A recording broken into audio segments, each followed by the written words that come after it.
இன்று நாம் வாசிக்கப் போகும் அதிகாரம் ஏசாயா 35.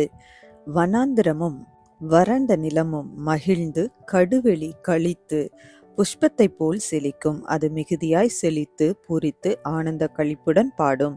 லீபனோனின் மகிமையும் கர்மேல் சாரோன் என்பவைகளின் அலங்காரமும் அதற்கு அளிக்கப்படும்.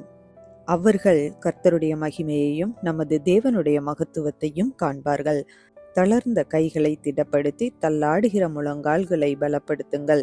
மனம் பதறுகிறவர்களை பார்த்து நீங்கள் பயப்படாதிருங்கள், திடன் கொள்ளுங்கள். இதோ உங்கள் தேவன் நீதியை சரிக்கட்டவும் உங்கள் தேவன் பதிலளிக்கவும் வருவார். அவர் வந்து உங்களை இரட்சிப்பார் என்று சொல்லுங்கள். அப்பொழுது குருடரின் கண்கள் திறக்கப்பட்டு செவிடரின் செவிகள் திறவுண்டு போம். அப்பொழுது முடவன் மானைப் போல் குதிப்பான், ஊமையன் நாவும் கம்பீரிக்கும்.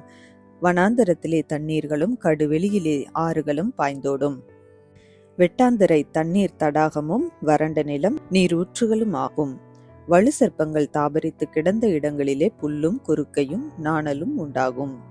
அங்கே பெரும் பாதையான வழியும் இருக்கும். அது பரிசுத்த வழி எனப்படும். தீட்டுள்ளவன் அதிலே நடந்து வருவதில்லை. அந்த வழியில் நடக்கிறவர்கள் பேதையராயிருந்தாலும் திசை கெட்டு போவதில்லை. அங்கே சிங்கம் இருப்பதில்லை, துஷ்ட மிருகம் அங்கே போவதுமில்லை.